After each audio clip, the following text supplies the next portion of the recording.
నమస్కారం. ఏ మనిషి జీవితంలోనైనా అత్యంత విలువైంది ఏంటి అంటే మనకున్న డబ్బు, మనకున్న ఇల్లు, మనకున్న పొలాలు కాదు. నిజమైన సంపద అంటే ఆరోగ్యం. అందుకే కొన్ని వందల సంవత్సరాల క్రితమే పెద్దవాళ్ళు చెప్పారు, ఆరోగ్యమే మహాభాగ్యం అని.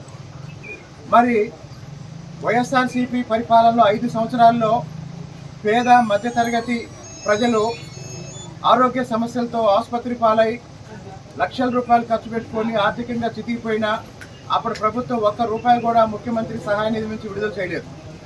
కానీ చంద్రబాబు నాయుడు గారి నాయకత్వంలో కూటమి ప్రభుత్వం గత సంవత్సర కాలంగా కొన్ని వేల కోట్ల రూపాయలు రాష్ట్రంలో 175 నియోజకవర్గాల్లో పేద మధ్యతరగతి ప్రజల ఆరోగ్య పరిరక్షణ కేటాయిస్తుంది.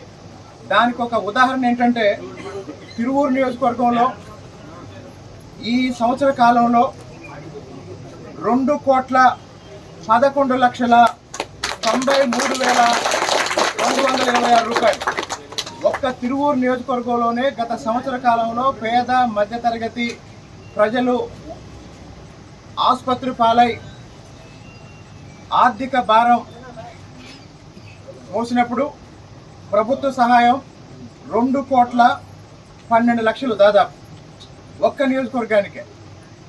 ఇప్పుడు ఈరోజు 88 మందికి 38 లక్షలు పంపిణీ చేయడం జరిగింది.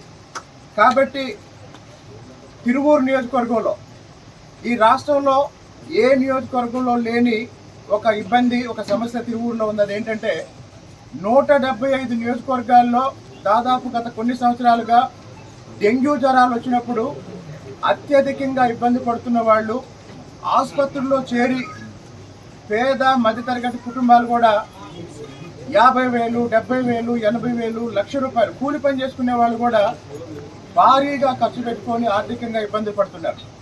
దీన్ని దృష్టిలో పెట్టుకొని ఈ నెల 12వ తేదీ కూటమి ప్రభుత్వం ఏర్పడి సంవత్సరం అవుతున్న సందర్భంగా ఈ నెల 12వ తేదీ ఉదయం 9 గంటలకి నెమలి గ్రామంలో బీసీ కాలనీ నుంచి ఆరోగ్యం ఎలా ఉంది అనే ఒక కార్యక్రమం ప్రారంభిస్తున్నాం.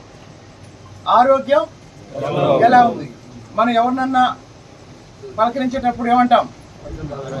ఎలా ఉన్నారంటాం. పెద్దవాళ్ళు అయితే ఏమంటాం? ఆరోగ్యం బాగుందంటారు.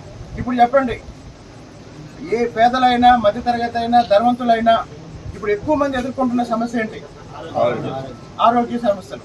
కాబట్టి ప్రతి వార్డులో ఆ వార్డులో ఉన్న సచివాలయంలో ఉన్న హెల్త్ అసిస్టెంట్ ద్వారా ఆ వార్డులో ఎవరెవరు ఏ ఏ రకాల ఆరోగ్య సమస్యలు ఎదుర్కొంటున్నారో అన్నీ నమోదు చేసి తిరువూరు పట్టణంలో ఎన్ని అవకాశాలు ఉంటే అన్ని రకాల వైద్యం చేపిస్తాం.